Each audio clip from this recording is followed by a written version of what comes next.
What is leadership? That's a question I've been trying to figure out the answer to for the past 4 years now.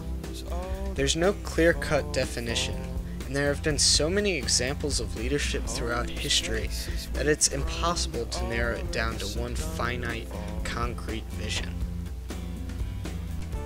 When we think of effective leaders, we often envision someone behind a podium, delivering beautifully articulated speeches and rallying a massive audience.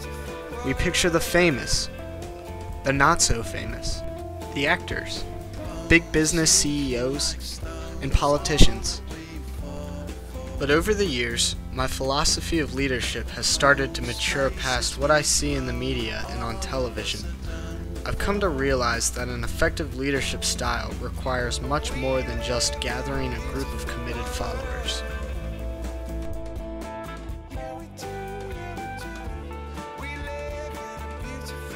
Okay, so people with money have the power to make a difference. But what about the rest of us?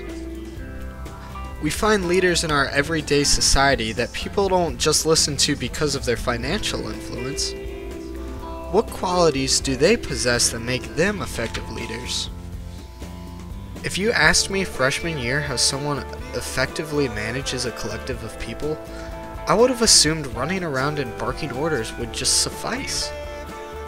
But if there's one thing 4 years in the leadership program have taught me, it's that the most influential people take a servant approach in which they don't place themselves any higher than anyone else. They lead by example, carrying out the same responsibilities that they entrust on their followers.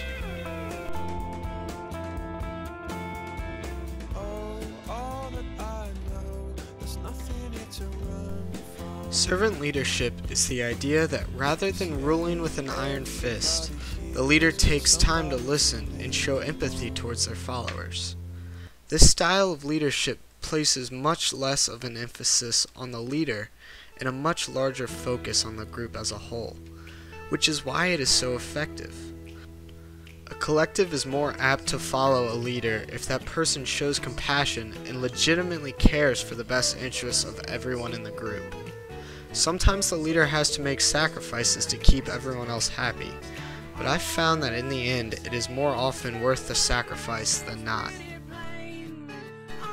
The most essential traits of a leader are the ability to listen, be aware of everything that is going on around them, and the ability to show love and compassion towards their followers. When a leader takes the time to listen, they open the opportunity to hear new ideas and solutions that they may not have been able to come up with themselves. Attentiveness is important because if a leader is disconnected from their followers, they can easily lose support.